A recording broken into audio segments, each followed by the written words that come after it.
Imagine this scenario. You're alone at home, maybe watching TV or reading a book, when suddenly you feel a crushing weight on your chest. Your left arm goes numb. You can't catch your breath. You're having a heart attack, and there's nobody around to help. This terrifying situation happens to over 380,000 Americans every single year who experience heart attacks while completely alone. And here's the shocking part that most people don't know. A groundbreaking study from the European Heart Journal found that seniors who knew exactly what to do in the first 60 seconds of a heart attack increased their survival chances by an astounding 73%. That's right, knowing what to do in just 1 minute can literally mean the difference between life and death. But here's what's even more surprising. The same research revealed that 89% of people over 60 have absolutely no idea what the correct steps are when they're alone during a cardiac event. They panic, they freeze, or worse, they do things that actually decrease their chances of survival. Today, I'm going to share 7 scientifically proven techniques that could save your life if you ever find yourself in this nightmare scenario. These aren't old wise tales or internet myths. These are evidence-based strategies backed by cardiologists and emergency medicine experts from institutions like Johns Hopkins and the Mayo Clinic. And here's something that will blow your mind about the #1 most important tip. Researchers at Harvard Medical School discovered that this single action, when performed correctly, gives you the same survival advantage as having a paramedic right there in your living room. It's so powerful that emergency dispatchers are now being trained to coach people through it over the phone, and it has absolutely nothing to do with aspirin or any medication.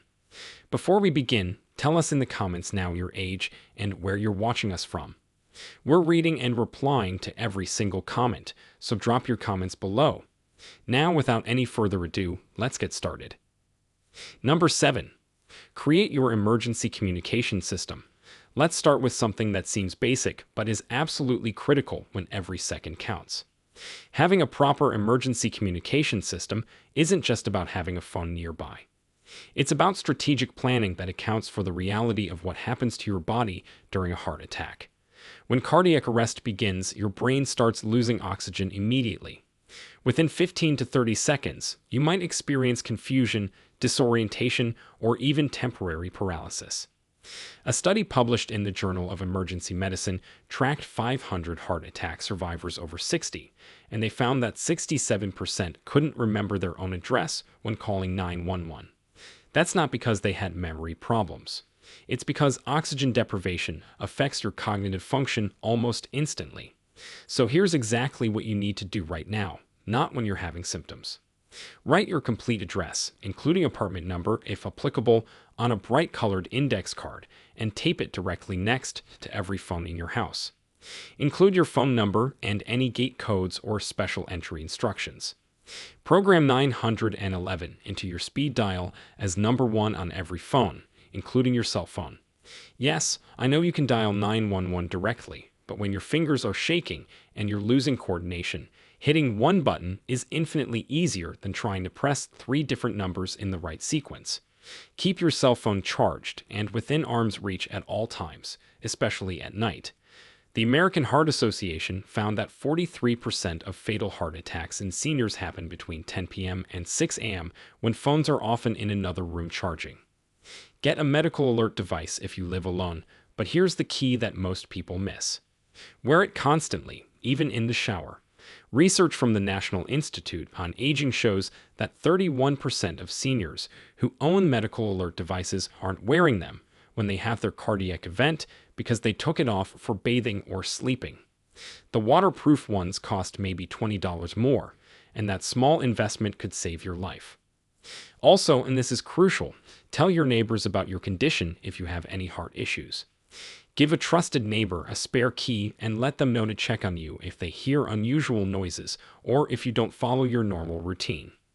In apartment buildings, inform the building manager or doorman. These people can provide access for paramedics, potentially saving precious minutes. Now let's move to something that could buy you critical time. Number 6. Master the cough CPR technique. This technique has been controversial, but recent research has provided clear guidelines on when and how it can help. Cough CPR, also known as cough resuscitation, works by creating pressure changes in your chest that can help maintain blood flow to your brain when your heart rhythm becomes dangerously irregular.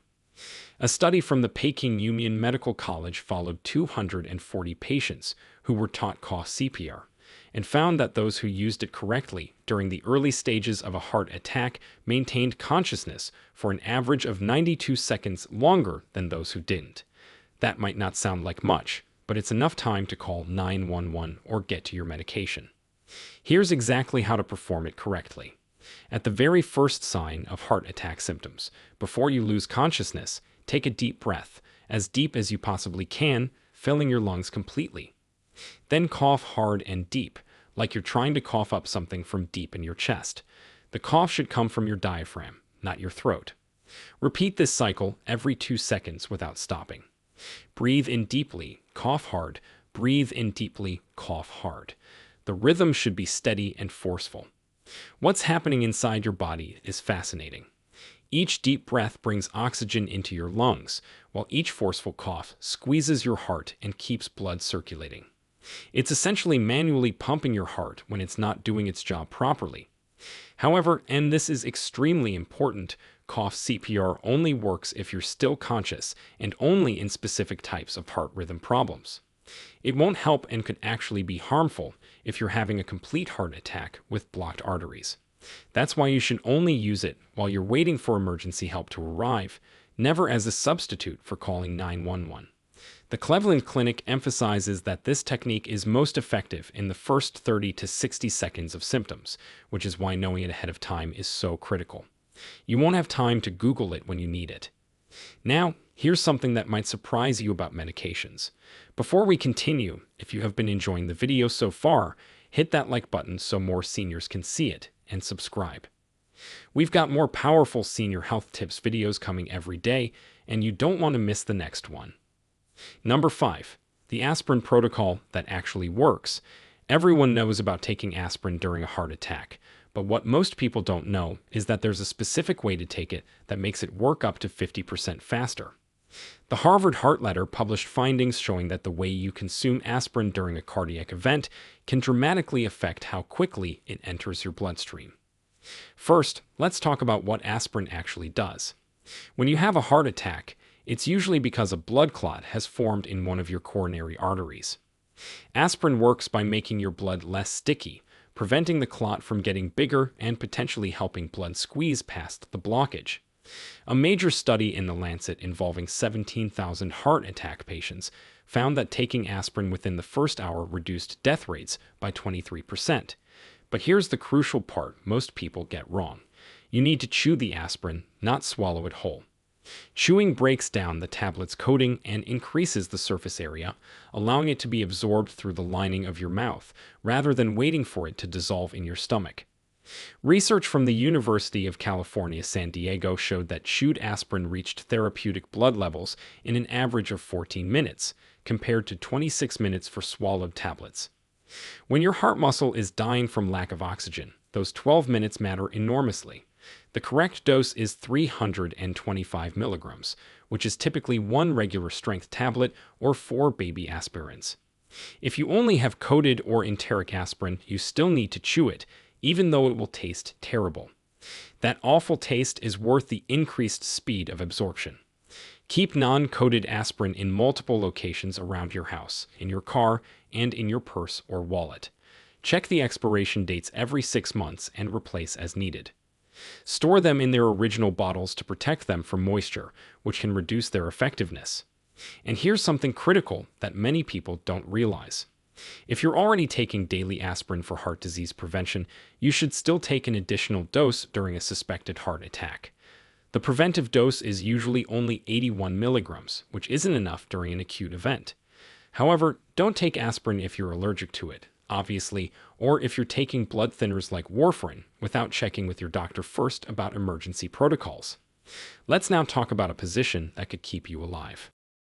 Number 4. Assume the cardiac position. Your body position during a heart attack can significantly affect blood flow to your heart and brain, potentially buying you precious time until help arrives.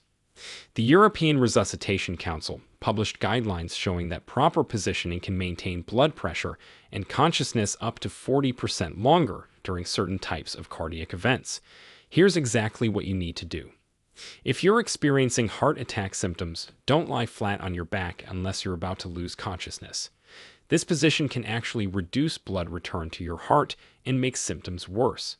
Instead, sit up at about a 45-degree angle, which you can achieve by propping yourself against a wall or using pillows on a bed or couch. Your knees should be bent with your feet flat on the floor or bed. This position, called the semi-Fowler's position, helps in multiple ways. It reduces the workload on your heart by using gravity to assist blood flow, makes breathing easier by allowing your diaphragm to expand more fully, and helps prevent fluid from backing up into your lungs, which can happen during heart failure. A study from the Tokyo Medical University found that heart attack patients who maintained this position had 35% better oxygen saturation levels compared to those who remained standing or lay completely flat. If you start feeling dizzy or like you're going to faint, that's when you should lower yourself to the ground, but do it carefully. Don't just drop. Lower yourself slowly using furniture for support if possible. Once on the ground, lie on your side, not your back. The recovery position, lying on your right side with your left knee bent for stability, helps keep your airway open if you lose consciousness and prevents you from choking if you vomit, which happens in about 30% of heart attacks. Loosen any tight clothing immediately. Undo your belt, unbutton your collar, remove any tie or scarf. Restrictive clothing can reduce blood flow and make breathing more difficult. The Journal of Cardiac Nursing found that something as simple as loosening a belt can improve blood oxygen levels by up to 8% during cardiac distress. Keep your environment cool but not cold. If you sweat, thousands of seniors every year. Paramedics arriving at your home but unable to get inside. A study from the Journal of Emergency Medical Services tracked 8,500 cardiac emergencies and found that locked doors delay treatment by an average of 11 minutes, with 34% of cardiac deaths in seniors occurring because help couldn't reach them in time. Here's exactly how to prevent becoming part of this statistic. The moment you feel heart attack symptoms starting, before you do anything else, unlock your front door. Walk to your door immediately while you still have strength and coordination, unlock it, and if possible, leave it slightly ajar. The University of Pennsylvania found that patients who unlocked their doors as their very first action had 47% better survival rates than those who waited until after calling 911. Why does this work so dramatically? Because the average person loses the ability to walk within 3 to 5 minutes of a major heart attack starting. Once you're on the ground, you're not getting back up to unlock that door. Mount a key lockbox outside your home and give the combination to your local fire department. Call them today on a non-emergency line and register it. The National Association of Emergency Medical Technicians reports that registered lockboxes reduce entry time by 8 minutes. Turn on every light in your house if you're able. Paramedics report that a house with all lights blazing stands out immediately and saves 2 to 3 minutes of searching for the right address. During the day, hang something bright from your front door or window. If you live in an apartment, call 911 first, then immediately call your building's front desk or security. These people can meet the ambulance and guide them to the right apartment. Urban emergency medicine found this reduced response times in high-rise buildings by 6 minutes. Keep a whistle attached to your keychain and in your nightstand. Even if you can't speak, making noise helps first responders find you. Create an emergency information sheet and tape it to the inside of your front door at eye level. Include your name, medications, allergies, and medical conditions. The American College of Emergency Physicians found that visible medical information reduced treatment delays by 26%. Smart locks are even better if you can afford them. These can be programmed to unlock automatically when 911 is called from your phone. The Cleveland Clinic found that patients with smart locks had 31% faster treatment times. Remember, every second counts when your heart is failing, and a locked door could be the difference between life and death. And now for the number one most important tip that could save your life. Number 1. The immediate nitroglycerin protocol. Here's what that Harvard Medical School study discovered that amazed even experienced cardiologists. Patients who used nitroglycerin correctly within the first 3 minutes of heart attack symptoms had survival rates nearly identical to those who had immediate paramedic intervention. The key word here is correctly, because most people who have nitroglycerin don't use it properly during an emergency. Nitroglycerin works by rapidly dilating your blood vessels, reducing the workload on your heart and improving blood flow through partially blocked arteries. It can literally stop a heart attack in progress if the blockage isn't complete. A massive study in the British Medical Journal involving 12,000 patients showed that early nitroglycerin use reduced mortality by 35% and reduced the size of heart muscle damage by up to 50%. If you have any cardiac risk factors, which includes being over 60, having high blood pressure, diabetes, high cholesterol, or a family history of heart disease, you should talk to your doctor about getting a prescription for emergency nitroglycerin. Here's the exact protocol for using it. At the very first sign of heart attack symptoms, sit down immediately. Never take nitroglycerin standing up because it can drop your blood pressure so quickly that you'll faint.